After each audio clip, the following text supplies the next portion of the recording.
저희가 이번에 이사간 구이 집에는 화단이 하나 놓여져 있는데요. 이 화단을 좀 아주 참 예쁘게 잘 꾸몄으면 좋겠다고 하는 그런 소망이 저희들 가운데 있었습니다. 우리가 원하는 나무들만 자라고, 원하는 그런 식물들만 자라고, 잡초 같은 것들은 자라지 않았으면 좋겠다고 생각을 했는데요. 저희 집에 지금 남천이 심겨져 있는데 그 남천만 잘 자라면 좋겠다 생각을 했습니다.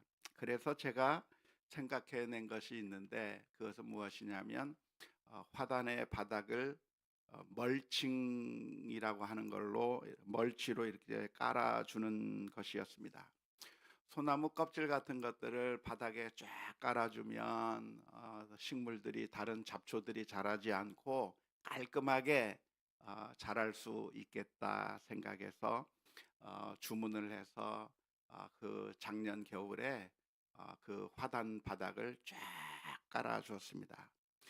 그런 것을 제가 미국에서 많이 봤었거든요. 그림 한번 보시면 저렇게 고동색으로 된 이 멀칭을 쫙 깔아주면 멋있죠?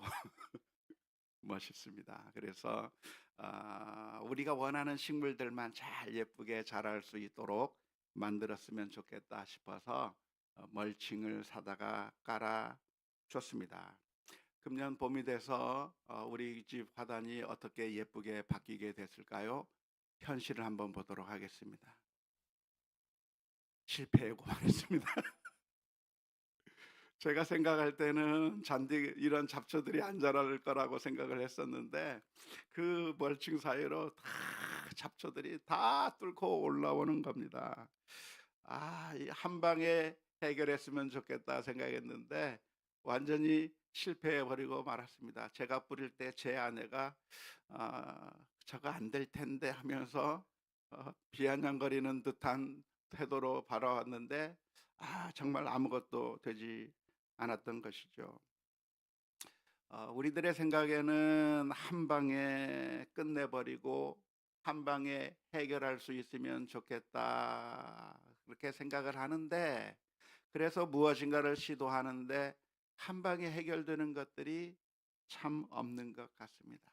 계속해서 문제가 올라오고 계속해서 잡초 같은 것들이 끊임없이 우리를 괴롭히는 게 어쩌면 우리들의 현실이라고 할 수가 있겠습니다.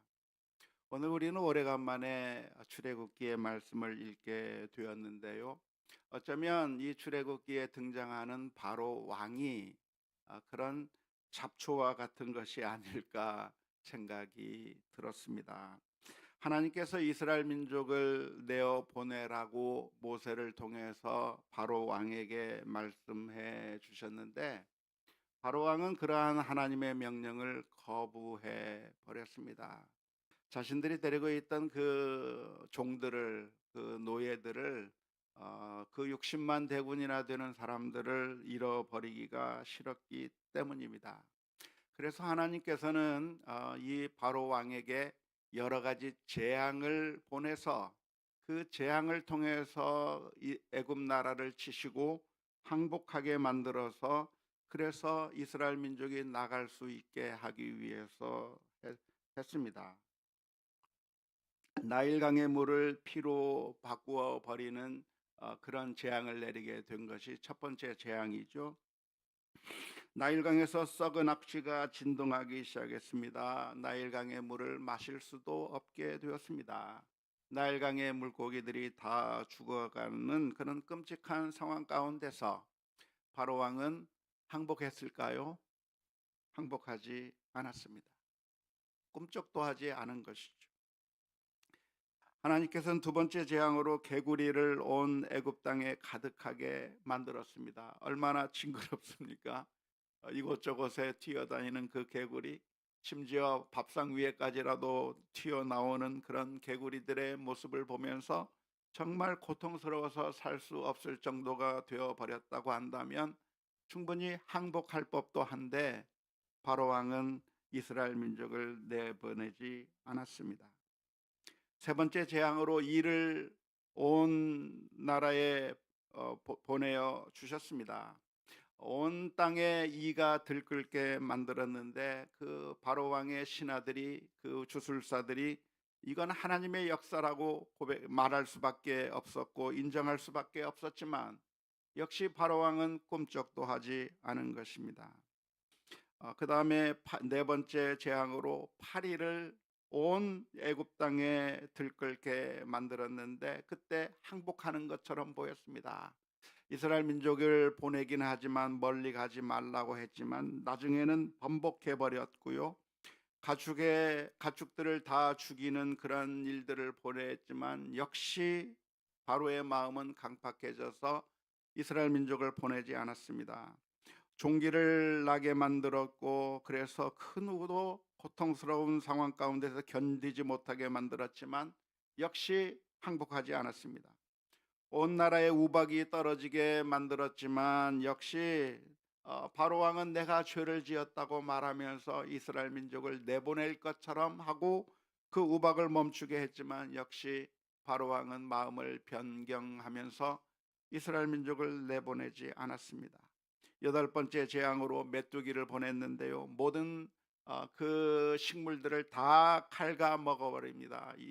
그 애굽 나라의 곡식을 남겨두지 않는 그런 엄청난 재앙이 있었을 때 이제는 다들 그만두라고 하면서 내보내자고 신하들이 이야기했지만 역시 또 번복해 버리면서 바로 왕은 이스라엘 민족을 내어보내지 않았습니다.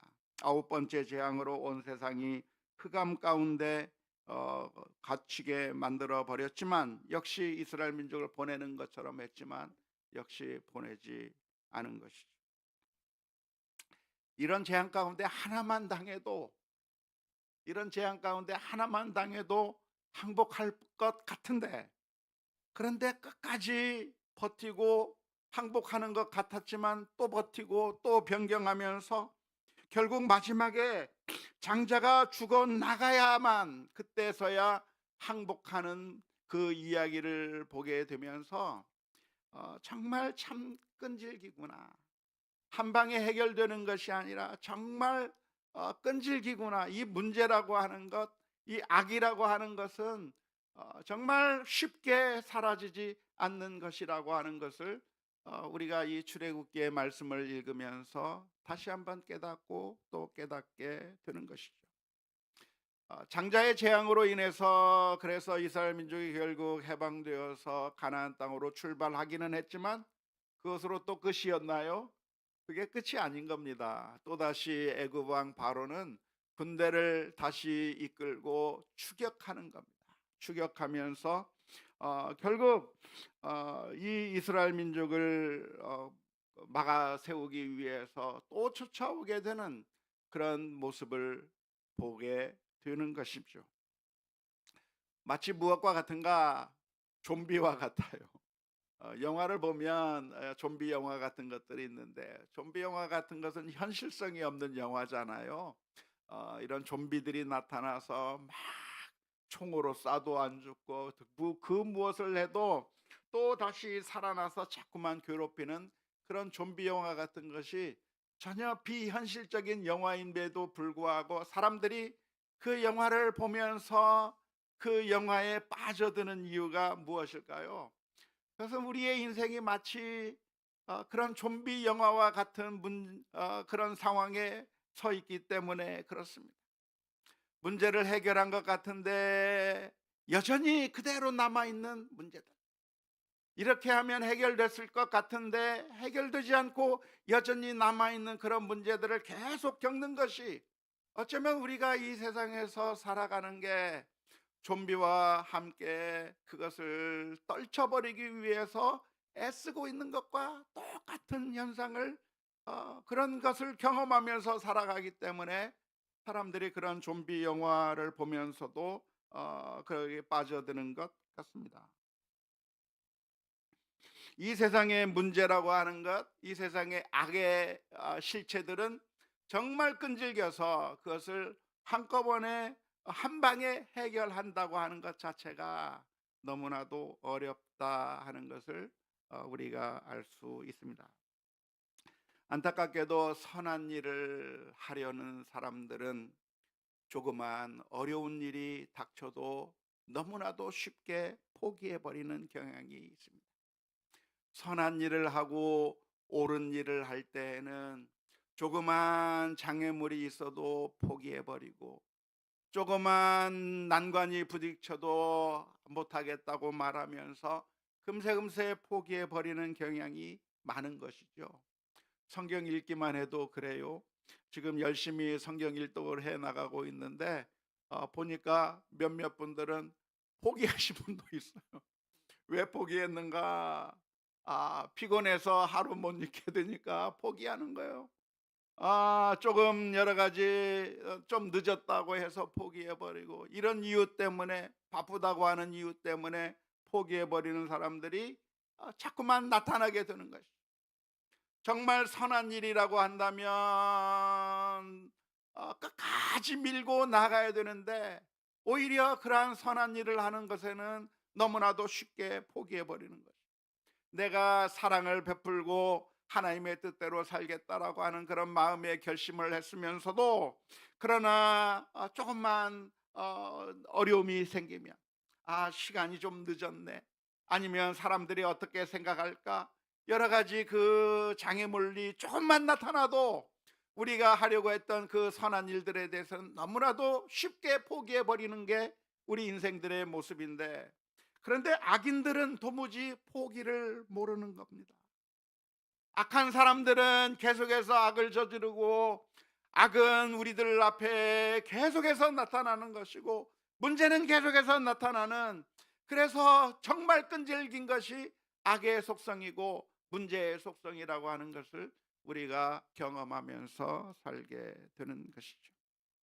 그럴 때 이런 순간에 우리는 무엇을 기억해야 할까요? 이런 모습 가운데서 아무리 악이 끈질기다 할지라도, 문제가 끈질기다고 할지라도, 우리들이 분명하게 기억할 것이 있다고 한다면, 그래도 악이 승리하는 것이 아니라 궁극적으로 하나님께서 승리하실 거라고 하는 사실을 믿으며, 하나님의 그 말씀 가운데, 하나님의 뜻 가운데 신실하게 살아가는 우리 모두가 다 되어야 될 줄로 믿습니다. 바로 왕이 그렇게 악랄하게 끈질기게 그 이스라엘 민족을 내보내지 않고, 그래서 끈질기게 잡초처럼 그렇게 대응했지만, 그래서 바로 왕이 승리했는가? 우리가 출애굽기의 말씀을 읽으면서 발견해야 될 것이 그거예요. 정말 끈질기구나, 정말 끈질기구나, 포기할 줄 모르는구나, 악은 계속해서 그 기득권을 지키기 위해서 끊임없이 저렇게 반항하는구나 하는 그런 현실을 맞이하게 될 때, 정말 우리가 주눅이 들고 우리가 더 이상 못하겠다 그렇게 생각할 것이 아니라, 이 출애굽기의 말씀을 보면서 우리가 발견해야 될 것은, 결국에는 하나님께서 그 이스라엘 민족을 이끌어서 저 가나안 땅으로 인도하시는구나. 그 바로 왕이 아무리 반발하고, 아무리 그 길을 막아서고, 그런 모든 것들로 그렇게 강하게 반발하고 있었지만, 그러나 결국 악이 승리하는 것이 아니라 하나님의 선하신 뜻이 이루어진다고 하는 이 모습을 보면서, 저와 여러분들이 소망 가운데 믿음으로 일어서는 우리 모두가 다 될 수 있기를 주님의 이름으로 축원합니다. 악이 판치는 것 같은 상황을 우리들은 너무나도 많이 만나게 되는 것이죠.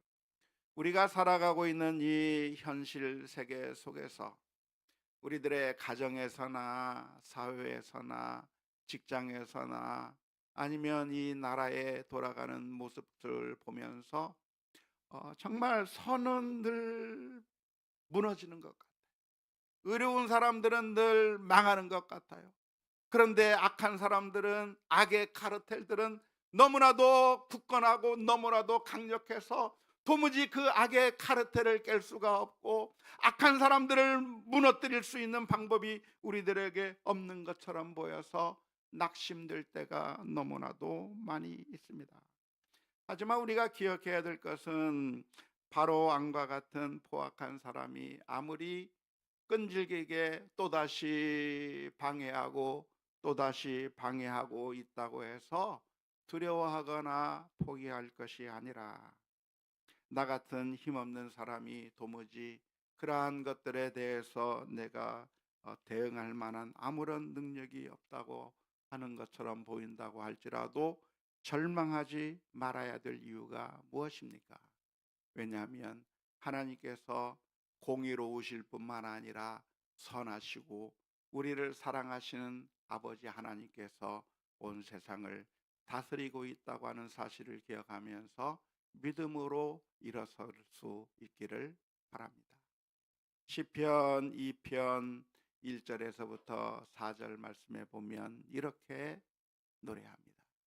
어찌하여 이방 나라들이 분노하며 민족들이 헛된 일을 꾸미는가? 세상의 군왕들이 나서며 관원들이 서로 꾀하여 여호와와 그의 기름 부음 받은 자를 대적하며 우리가 그들의 맹것을 끊고 그의 결박을 벗어버리자 하는도다. 하늘에 계신 이가 웃으심이요 주께서 그들을 비웃으시리로다. 이 세상의 악한 사람들이 바로 왕이 모세를 향해서 거부하면서 힘을 자랑하는 것 같고, 그래서 그들이 승리하는 것 같고, 악이 승리하는 것 같고, 이 세상의 모든 불의가 판을 치고 있는 것처럼 보인다고 할지라도 그들이 승리하는 것이 아니라 하나님의 뜻이 이루어지며 하나님께서 그들을 비웃으실 거라고 하는, 하나님의 의가 이루어질 거라고 하는 사실을 기억하면서 우리가 소망을 잃지 않고 믿음의 길에 선한 길 위에 굳건하게 설 수 있는 우리 모두가 다 될 수 있기를 바랍니다. 성경의 권면은 무엇입니까? 갈라디아서 6장 9절의 말씀에 우리가 선을 행하되 낙심하지 말지니 포기하지 아니하면 때가 이름에 거두리라. 우리가 선을 행하는 것은, 그것은 실망할 일이 아니에요. 지금 당장 열매가 보이지 않는다고 해서 우리가 자녀들을 위해서 눈물을 흘리고 정말 최선을 다하지만 아무런 변화가 없는 것 같아요. 도무지 한 발자국도 진전되는 것 같지 않아요. 문제를 해결하려고 하는데 꽉 막혀서 도무지 내 힘으로 해결할 수 없는 것처럼 보이는 경우가 많아요. 하지만 포기하지 아니하면 때가 이름에 거두리라고 하는 주님의 말씀을 기억해야 할 것이고, 이 세상의 모든 것들이 다 우리의 그 간절한 소망대로 되지 않는 것 같고 하나님께서 원하시는 방향대로 돌아가지 않는 것처럼 꽉 막혀져 있는 것처럼 보인다고 할지라도 거기에 우리의 마음을 빼앗겨 버리고 넘어질 것이 아니라 결국에는 하나님께서 그 옛날 바로를 꺾으시고 결국 이스라엘 민족을 가나안 땅으로 인도해내시는 그 하나님의 역사를 바라보면서 오늘도 하나님께서 나와 함께 하시고 오늘도 하나님께서 이 악한 것들을 물리치시고 선한 길로 하나님의 뜻대로 이루실 거라고 하는 믿음을 가지고 우리가 포기하지 아니하고 담대하게 믿음의 길로 걸어가는 우리 모두가 되어야 될 줄로 믿습니다. 나 혼자 남았다고 생각되더라도 포기하지 않아야 하고, 아무리 해도 도무지 그 어떤 방법으로도 내가 물리칠 힘이 없고 해결할 힘이 없고 그 어떤 방법으로도 이길 수 없을 것처럼 생각되는 그런 상황 가운데서도 포기하지 않아야 하는 것이죠. 우리는 항상 무엇을 기억해야 됩니까? 부활하신 주님을 기억해야 하는 겁니다. 주님께서는 십자가 위에 못 박히셔서 장사 지낸 바 되었습니다. 죽음은 너무나도 강력해서 그 어떠한 소망도 다 빼앗아가 버리는 것이죠. 죽음 앞에서는 아무런 힘을 쓸 수가 없는 겁니다. 죽음 앞에서는 도무지 우리가 어떻게 할 수가 없는 것이죠. 그래서 죽음이라고 하는 것은 너무나도 강력한 것이기 때문에 우리의 소망을 다 빼앗아 버릴 수밖에 없는 것이 죽음일 것입니다. 하지만 놀랍게도 예수님께서 무덤에서 일어나셨어요. 죽음의 권세를 물리치고 부활하셔서 우리의 산 소망이 되어 주신 것이죠. 따라서 우리가 그 어떤 절망의 상황 가운데 있다고 할지라도 좌절하고 무너질 것이 아니라 하나님께서 우리와 함께 하신다고 하는 사실을 기억하면서 믿음으로 포기하지 아니하며 믿음으로 그 길을 한 걸음 한 걸음 나아가는, 계속 다람쥐 쳇바퀴 도는 것과 같은 것처럼 느껴진다고 할지라도 주님께서 나와 함께 계실 것을 믿고 기도하는 가운데 선한 일에, 내게 주어진 그 사명을 감당하는 일에 포기하지 않고 계속해서 믿음의 길을 걸어갈 수 있기를 주님의 이름으로 축원합니다. 두 번째로 우리가 기억해야 될 것이 있다고 한다면, 악이 승리하는 것처럼 보인다고 할지라도, 정말 악이 끈질긴 것처럼 보인다고 할지라도 결국 이 세상을 다스리는 분은 하나님이라고 하는 사실을 기억해야 합니다. 바로가 이런 모세가 이스라엘 민족을 내어 보내라고 이야기할 때마다 그때마다 계속해서 거부해 버리고, 그 어떠한 기적을 보이고 그 어떠한 재앙을 내려도 꿈쩍도 하지 않고 자꾸만 변개하는 그런 모습을 보일 때 하나님께서 모세에게 뭐라고 말씀하셨을까요? 모세야, 바로가 설마 이럴 줄 몰랐다? 이 정도 하면 두 손 두 발 다 들었을 텐데 바로가 끈질기네? 내 생각이면 이거 한 방이면 끝날 줄 알았는데 왜 안 되지? 하면서 하나님께서 모세에게 그렇게 이야기하셨을까요? 그렇게 말씀하지 않으셨어요. 오늘 출애굽기 11장 9절과 10절 말씀은 이렇게 기록하고 있습니다. 여호와께서 모세에게 이르시기를, 바로가 너희의 말을 듣지 아니하리라. 그러므로 내가 애굽 땅에서 나의 기적을 더하리라 하셨고, 모세와 아론이 이 모든 기적을 바로 앞에서 행하였으나 여호와께서 바로의 마음을 완악하게 하셨으므로 그가 이스라엘 자손을 그 나라에서 보내지 아니하였더라. 하나님께서 몰랐다, 이럴 줄 몰랐다고 말씀하신 것이 아니라 하나님께서 바로의 마음을 그렇게 만드셨다고 하는 거예요. 바로의 마음을 완악하게 만드셔서, 그래서 이스라엘 민족을 내보내지 아니하게 만든 것이 바로가 하나님보다 더 강력해서 하나님을 능가하는 어떤 더 파워가 더 큰 사람이기 때문에, 그래서 거부한 게 아니라 하나님께서 바로를 그렇게 만들어 놓으셨다고 설명하고 있는 겁니다. 하나님께서 바로의 마음을 그렇게 완악하게 만든 거야. 내보내지 않도록 만든 거야. 하나님께서 그 바로의 마음을 주장해서 그렇게 하셨기 때문에 그 바로가 이스라엘 민족을 내보내지 않은 것도 하나님의 뜻과 섭리 가운데 있는 것이라고 표현하고 있습니다. 이런 표현은 우리가 쉽게 이해할 수 없는 표현이죠. 만일 이 표현이 문자 그대로 정말 그렇다고 한다면 정말 하나님은 나쁜 하나님이 될 수 있기 때문에 우리가 이해하기가 어렵습니다. 악에 대한 책임이 하나님에게 있는 것처럼 표현되어 있기 때문에 우리가 좀처럼 이해하기 어려운 표현이 이 표현의 말씀인 것이죠.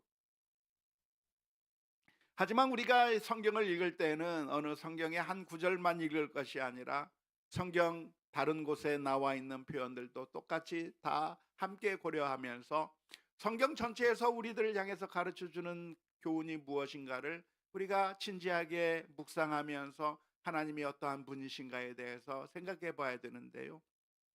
오늘 이 표현의 말씀은 그러니까 바로가 행동하는 그 행동의 모든 책임이 하나님에게 있고, 하나님이 사실은 그런 나쁜 짓을 하고 있다고 하는 것을 표현하는 그런 표현은 아닙니다.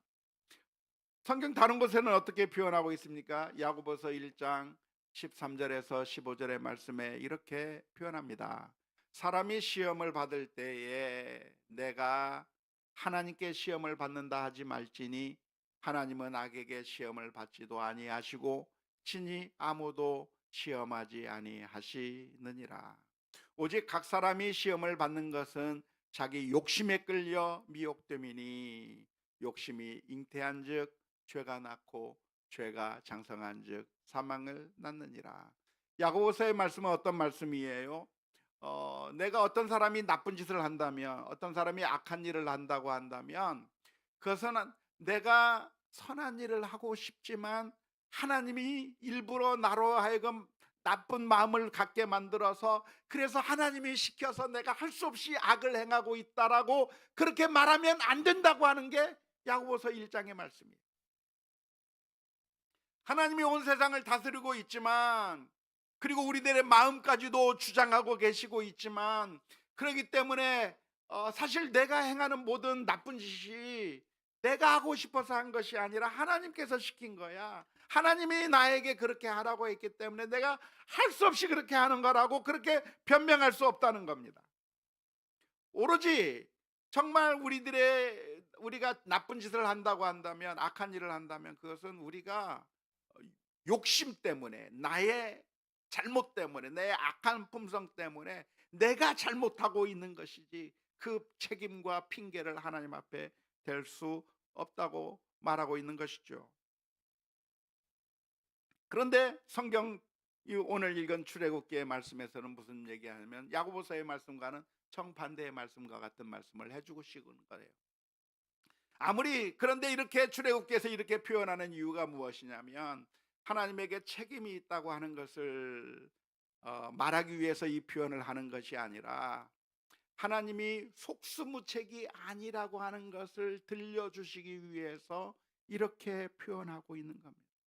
아무리 악인이 판을 치고 있지만, 그래서 이스라엘 민족을 내보내지 않고 있고 악한 일은 계속하고 좀비처럼 계속 반발하면서 그렇게 나타나고 있지만, 그것은 하나님께서 속수무책으로 당하고 있고, 하나님께서 이 세상을 전혀 컨트롤하지 못해서 그냥 악이 마음대로 판을 치는 것을 하나님께서 전혀 어떻게 손도 쓰지 못하는 그런 무능한 하나님이 아니라고 하는 것을 들려주시기 위해서, 그것마저도 하나님께서 결국에는 하나님의 뜻대로 모든 것을 이루어 가실 거라고 하는 것을 말하기 위해서 좀 위험한 표현이지만 이런 위험한 표현을 하고 있는 거예요. 우리 언어가 그것을 다 담아내기에는 온전하지 못하기 때문에 우리들의 인간의 언어로 표현하면서 그런 하나님이 속수무책으로 안 당한다고 하는 것을 표현하기 위한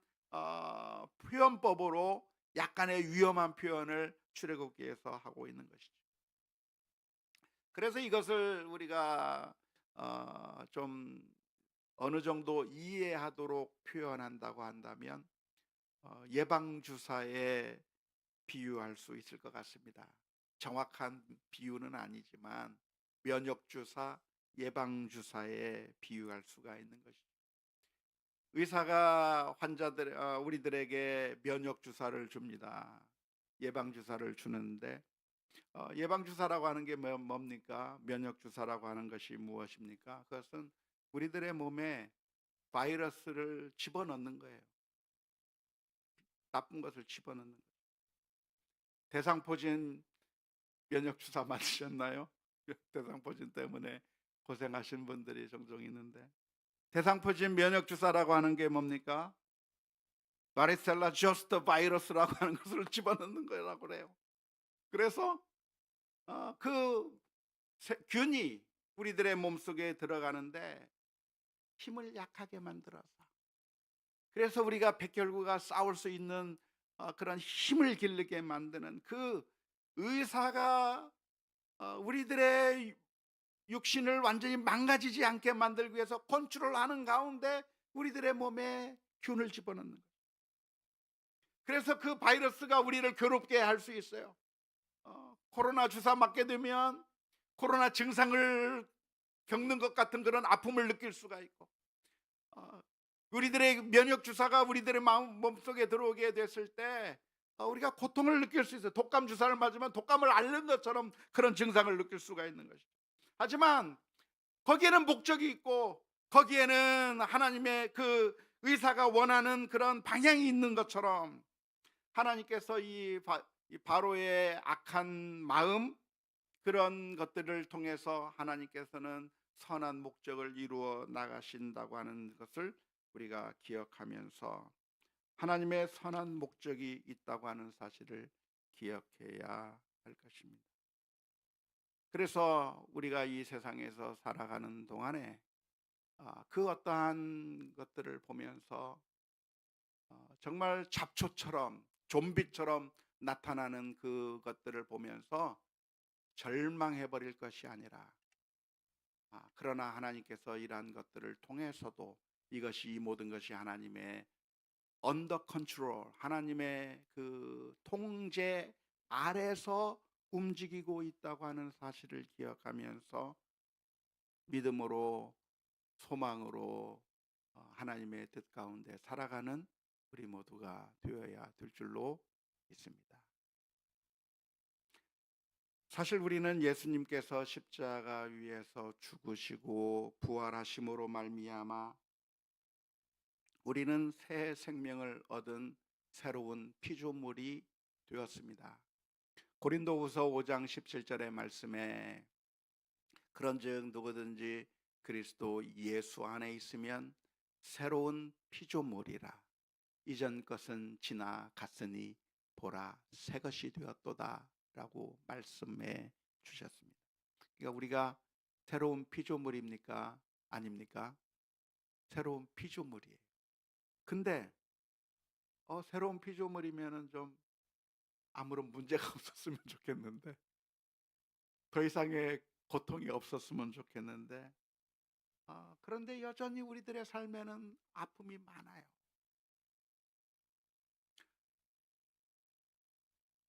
부활의 몸을 입고 우리는 새로운 피조물이 되었으니까 이제 더 이상 아무런 문제가 없으면 좋겠는데, 예수님을 믿으면 이제는 고난 끝, 행복 시작이면 좋겠는데, 우리들의 현실은 어떤 현실인가?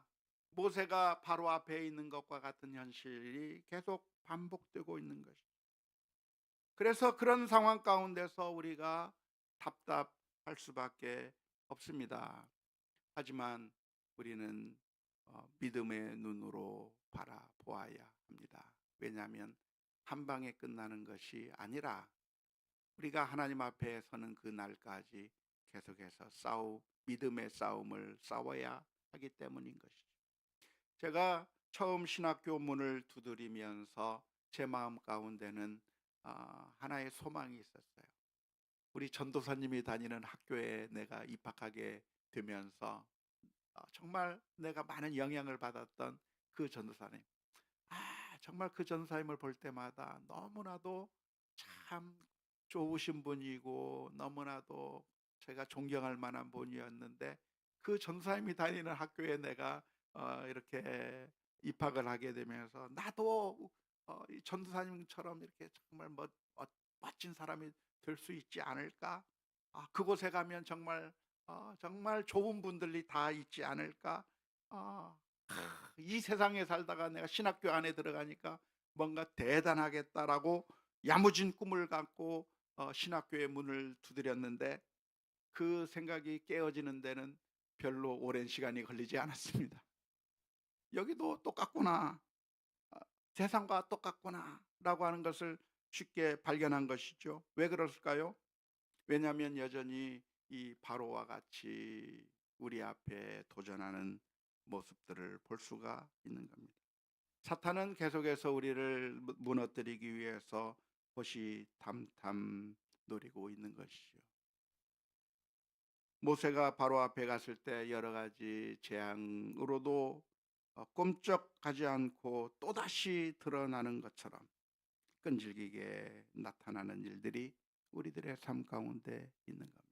하지만 그럴 때 좌절하고 실망하고 넘어질 게 아니라 믿음의 길을 신실하게 하나님을 의지하면서 나아가는 우리가 다 되어야 될 줄로 믿습니다.